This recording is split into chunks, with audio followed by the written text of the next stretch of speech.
Hi, welcome back. I am Arthur Benjamin. This is Bandit, and we're here with Farah White once more, and we have a really exciting show today. We're here to talk about an emergency organization that goes into action, true action, when disaster strikes. We're here with the Vet. Yeah, it's true. That's right. Texas A&M Veterinary Response Team is made up of about 50 people that charge into disaster zones whenever there's a need of rescue or there's any animals that are left behind. And today we're lucky enough to be joined by Dr. Wesley Bisset. Thank you. Thank you for coming. He's the director of VET and joins us with details about this very special team. It is a special team, and it's, if you think back on disasters, name the disaster: hurricane, tornado, flood, wildfire, animals are involved. And that's just been such a critical need to provide that veterinary medical support for those animals that are potentially injured in those disasters. It's just such a big part of the response. It's the right thing to do. Well, and I don't think people think about that. Anytime that there's any type of natural disaster that people are affected, all of those animals are affected too. Most definitely. Whether they're animals that couldn't be evacuated, or the unfortunate unowned animals, the strays, or wildlife, any variety of different animals. They're left, there's too many left in those disaster areas, and they have needs. They're injured by what happens. Just the very fact that they tend to be in the disaster area longer than, say, humans that don't evacuate. Their problems are even worse. And so our team was founded after Hurricane Ike to provide that veterinary medical capability to take care of the animals.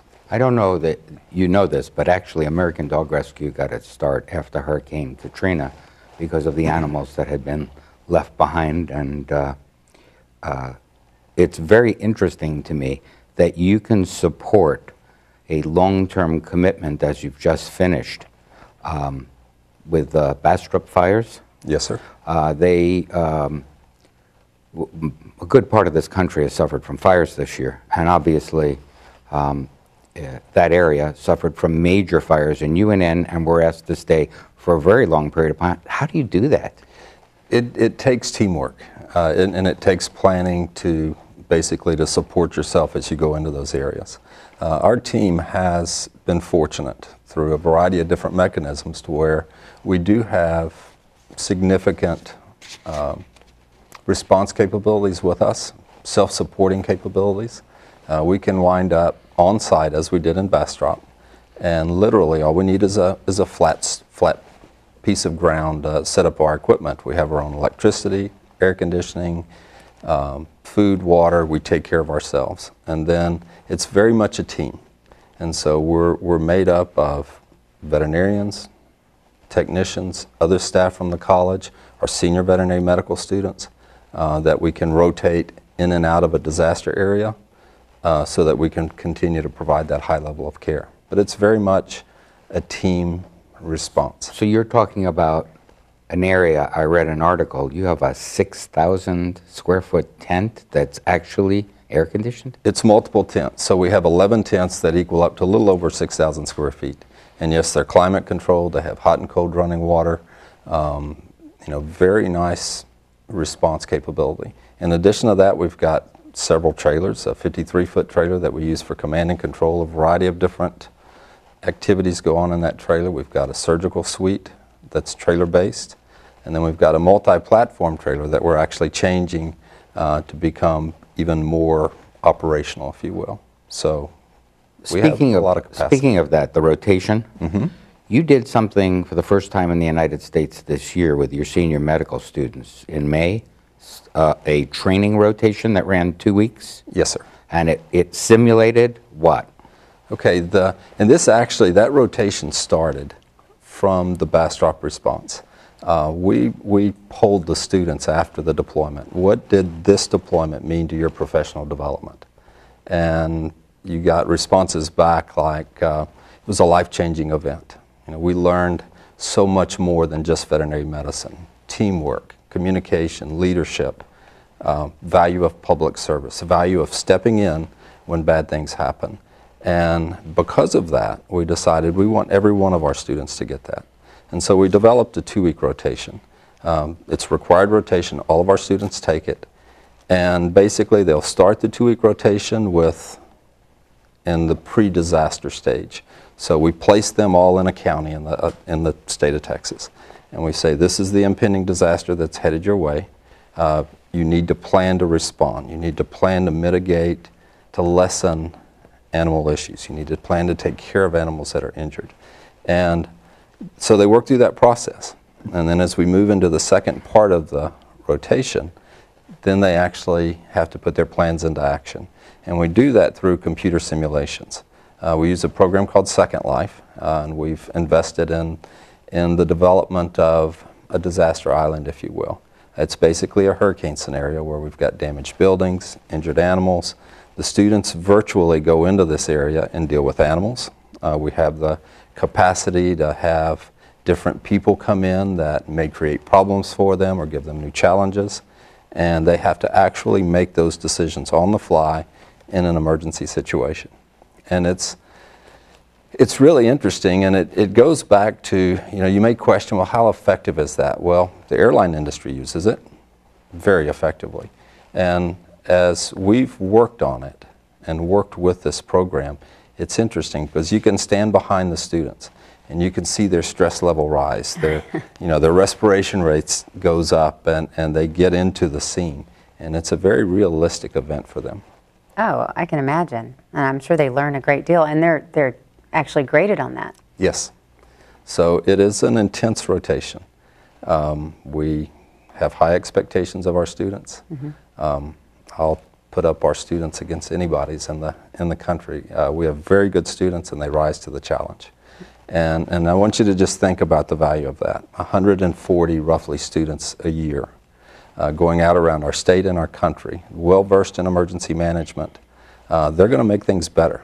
They're going to plug into their local communities, and they're going to plan. And that's really what we want is we want really good planning at that local level so the animals never find themselves in that position. And the ultimate goal, as valuable as we see our team being, it would be wonderful if it was never needed because the planning was so good that animals weren't injured. Right. But you're not just Texas. We're talking, you go out to a national disaster anywhere in the country and support the search and rescue teams to go in. So if we had God forbid, we had another New York City, mm-hmm. Twin Towers, and they didn't have support. A lot of those animals came away with long-term diseases because they weren't treated every day immediately. Now you're putting into effect a team that can go in and support the dogs so that they don't lose their lives in trying to save our lives. That's correct. So we're attached with Texas Task Force 1. And if you're not familiar with that organization, that's one of the premier search and rescue groups in the country, if not the world. I mean, they are truly world leaders, professionals. They have a tremendous amount of equipment that they can take with them. But when you talk to them, their most important team member, and that's the way they view this as team member, are their search and rescue dogs. And you're exactly correct in that those search and rescue dogs have historically gone out without really good veterinary medical support with them. And so that's part of our charge. It's not just the animals that are injured, it's taking care of those animals. And the Bastrop wildfire response really showed how effective that was. So imagine a wildfire in Texas in September. So you've had this massive fire, so you've got the heat from the ground, you've got 100-degree weather, and those dogs are working in that environment. Rough terrain, collapsed buildings, those dogs work in really, really difficult conditions. And our team was responsible for making sure they got through that in really good shape. To give you an idea of how it worked, they were predicting going into the response that those search and rescue members, the canine members, would be able to work a couple of days and then they would have to start rotating them out. Our day started typically about 5 a.m. and we would start going over the search and rescue dogs, bandaging their feet. Mm-hmm. We came up with a bandaging system that allowed the dogs to work comfortably and yet protect their feet across those hot ashes and melted tin and all that was there. And we were able to keep those dogs in really good shape throughout the deployment. So ultimately, they had to search a little over 1,500 structures. And What kind of animals did you end up coming up with? They were, well, the search and rescue dogs were everything from Labradors to German Shepherds. But from a response perspective, we saw everything from roadrunners to emus to horses, dogs and cats. Tremendous number of cats in this disaster. We probably 75% of our patients were cats. And you know how a lot of times cats don't like vet offices, right? Right. You know, the vet office just has a different, maybe it's a smell, maybe it's us, I'm not sure. Well, they don't come to you either, right, generally. but the interesting thing, we took in a tremendous number of cats through our operation, did not have a single behavioral problem. No, I mean, they were happy to be taken care of. They were dehydrated, and think back to that wildfire. Really hot weather, areas without electricity, so no water for an extended period of time. So we had dehydration, we had burn pads, and it was like they knew we were there to take care of them. To help them. And They're it showing worked well. some of the footage now. It really was a huge effort. What kinds of relationships have you created in working in these environments? Who do you end up getting to work with? Some of the relationships are with other state agencies. So Task Force 1, Texas Task Force 1 has been a key one, and they've really guided us. They've been in operation since the late 90s, and they have guided us on how to set up and how to structure ourselves. So that's part of it. But the other state agencies like Texas Animal Health Commission, Texas AgriLife, Division of Emergency Management, we're plugged in with all of those different emergency response organizations. More importantly, the relationships you build in the communities you serve. Bastrop was, in so many ways, was overwhelming. You were interacting with the citizens on a daily basis whenever you would leave the burn area and go into town to the operations center, and just the concern they had for their animals was so fulfilling. It was a special thing. Prime example, late in our deployment, we're probably day 9 of our deployment, and we were set up at an area that they were allowing the public to re-enter. And we have a gentleman walk up. He's got a black and white cat and a carrier. Bad burns on the pads of the feet. And so we take the animal in and start working on it, and I'm having a discussion with this gentleman. His house was destroyed. He lost 2 vehicles. He had several other animals on his property that he lost. That cat was the only thing he had left. And what you're talking about there, what that animal represents is, I mean, it's intrinsically so important, but to that family, that survivor represented hope. It's hope that tomorrow's going to be okay. It's hope that we're going to recover. We're going to get back to our way of life that we had before. It's been surprising. You know, we do it for the animals, but the value to the survivors is huge. Another group of people that our care is very important to are the first responders. Think about a search and rescue team.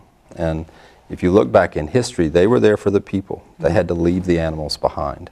You're talking about a special group of people. They're compassionate, they care, they believe in public service, they believe in helping out when things are bad, and they had to ignore the animals. They don't have to do that anymore. And I can tell you, we went into Bastrop, attached with Task Force 1. We set up our operation. It took about 5 minutes before every first responder group, every firefighting group there knew where we were, and they were bringing us animals. Imagine a fire truck comes screaming up to your location, and they jump out with an injured cat. That was important to them. And they not only would deliver them to us, they would check up on them afterwards as well. Well, it's a life. Yes, right? you're It's a life. exactly right. And, Go you know, we forget the story of the little one here who went to Texas A&M when he was 6 weeks old, and he couldn't use his rear legs. They were putting him in a cart for life. And it was doctors down at Texas A&M that said, don't think anything's wrong with this dog. We think he can be rehabilitated. And I know he's a little bit sleepy today. We had a long set of flights yesterday, but he absolutely has every bit of use of his rear legs. In fact, he's double jointed in the back, so he lays with his legs straight out. And he's grateful, and I'm sure every other great animal that's been through a need, especially in a disaster where they have no one to look after them, is amazingly grateful to your team and to the rest of the university. And during a disaster, so because you go into and you give so much effort, and sometimes, and I know it is prolonged and takes so much time, how are you funded? Are you government funded? Do you get donations? So that's an interesting question. We're funded by a variety of different mechanisms. So we have received a small amount of our funding through federal grants, but the biggest part is donations, development efforts, other granting mechanisms that we work through. We call it soft dollars. We don't have a recurring budget that comes to us at the beginning of each fiscal year.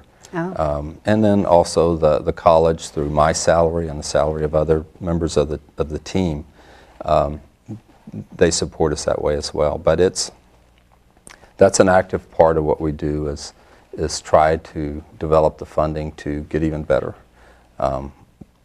Texas A&M, the College of Veterinary Medicine, is a neat place, and you allude to that. There's tremendous amount of professionalism there and a tremendous amount of compassion and just a special group of people.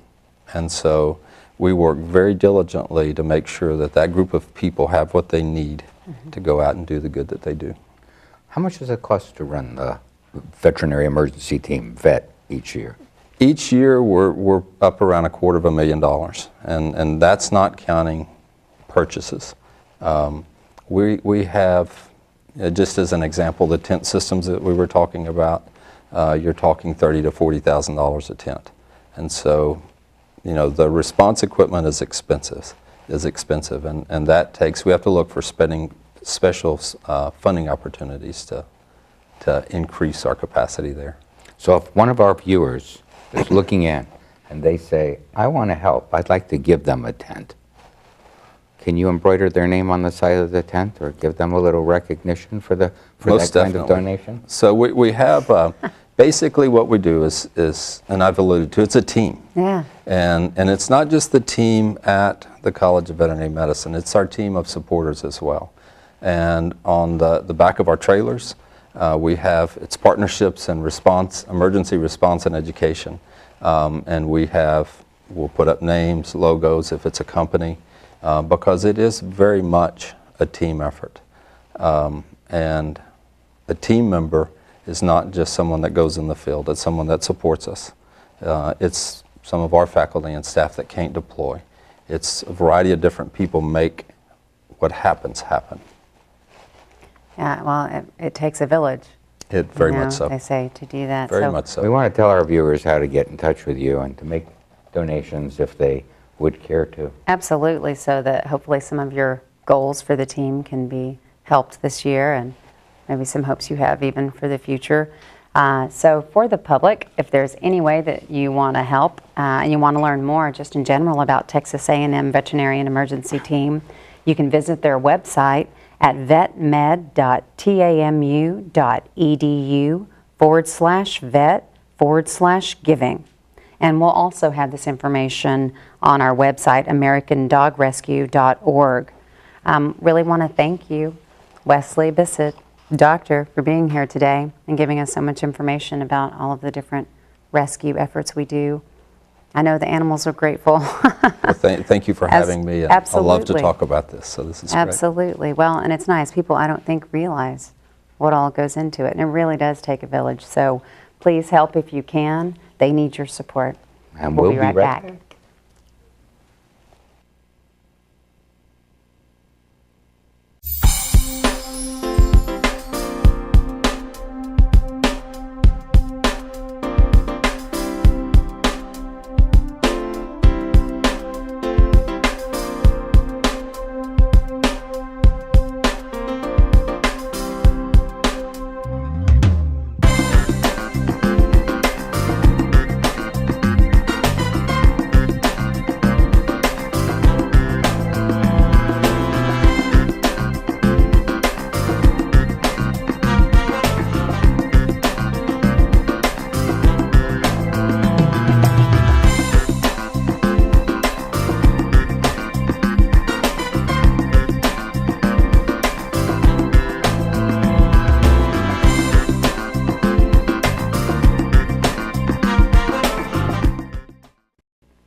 Welcome back to the Love of Dogs, and I'm Bandit. We're really back to talk to you about a serious issue, and we thought it started with a little levity, but it's a story of hope, and we hope that it will leave you with that in the end. But it's really a terrible, awful story, another story of animal cruelty in North Texas. Just shocking, really. Hope is the name of a pug mix who was abused, found in Parker County, and sadly, her mouth had been taped shut with electrical tape, which was leaving her tongue hanging out. She was severely dehydrated, needed about 100 stitches. Yeah. It is just awful. And not only that, she had slice marks down the side of her face and throat that were either done with a knife or a hatchet, and then they completed the job by taping her mouth shut with it. She was left outside for over 24 hours, and when she was found, she was dehydrated, needed over 100 stitches internally and externally. And really bringing this up is to highlight Hope's need to find the people who did this. There's a $35,000 reward for anyone who can provide information leading to the arrest and conviction of the people who did this. And that's important. It is important because $35,000 in this economy, in any economy, is a lot of money. And somebody involved with that, somebody who was told about that, or somebody who was there or saw or heard something, knows that what was done was wrong, which is something Arthur was going to talk about. Anytime that you see, if you saw someone smacking a kid excessively, or even at all, you would say something. You would call the police. And if you see someone who's abusing an animal, if you're in the Dallas area, dial 311. If you're outside the Dallas area, anywhere in the country watching our show, dial 911 and tell the police what's going on. They care about it, and the reason they care about it is not just for the animals. It's proven fact that people who abuse animals abuse children and become the criminals in our society. And the easiest place to catch them is on the front end when they commit their first act or set of acts against animals. And in this case, we at For the Love of Dogs TV want to find the person who did this terrible thing to Hope and bring that person to trial to account for what they did. So you can make $35,000 if you have information about this. yeah, absolutely. And don't try to approach those people, because clearly those people are not thinking very logically and probably aren't very nice to be around. But $35,000, help your family, help your friends, help people you know that need help. Someone out there knows something, and we'd appreciate your support on this for Hope. That was just absolutely disgusting, terrible. But the good news, Yes. and there is good news There to is. this, and this is why I said there was hope and why Bandit wanted to open the section, is that Hope was treated 100 stitches internally and externally because of donations of people. Actually, people have been calling in from New York and from California, across the country, donating money both to the reward and also for Hope's care. And they have over 25 people already who want to adopt Hope. Hope is eating and drinking and coming around, and her tail did not stop wagging from the time they found her until now. She's quite the little pug mix, and I don't know how an animal did that. I can't imagine having my mouth taped with my tongue hanging out for 24 hours. How can anybody do that to Honestly, it's just a travesty. And then can you imagine, this dog's attitudes, being grateful and happy, and the tail hasn't stopped wagging, they're saying. So, that's such a nice little character, such a nice little heart she has. It's called unconditional love, and it's one of the reasons why we love dogs. Yeah. Is they have been put here for us to show us what unconditional love is. No matter what we do to them, they seem to come back, and it really breaks me up to think about any animal that's been abused this way. But in this particular case, to look at that tongue and see terrible. that extended, engorged, blue I mean, it's terrible. Yeah, it is terrible. She really does need our help. So if you know anything, let someone know. We're going to switch gears a bit. Arthur, as you know, service dogs can be instrumental in helping the disabled or the recovery of soldiers coming back from war, but sometimes people face unlikely challenges in their everyday lives. So here's a story about a veteran in New Jersey who was denied access because of his dog. 33-year-old Patrick Stark goes everywhere with his medical dog, Copenhagen. Rarely do I get emotional, at all. But this was a really sad experience for me. The military veteran has suffered from seizures since sustaining a brain injury when he was mugged 3 years ago. Copenhagen alerts him when the seizures are coming and has saved his life. At this point, I have so much confidence in him that I would find it impossible to get along without him. 2 weeks ago, Stark was in the Main Street Wawa near his Millville home when he says employees started questioning him about the dog. They didn't think he was properly leashed. They were just saying, there's nothing wrong with you, get out of our store, that's not a seeing eye dog. Stark says he's been in the store numerous times before and made them aware of his disability. I tried to reassure them it was okay, that it was a service dog, but soon both of them were yelling at me. And then the customers joined in with the yelling.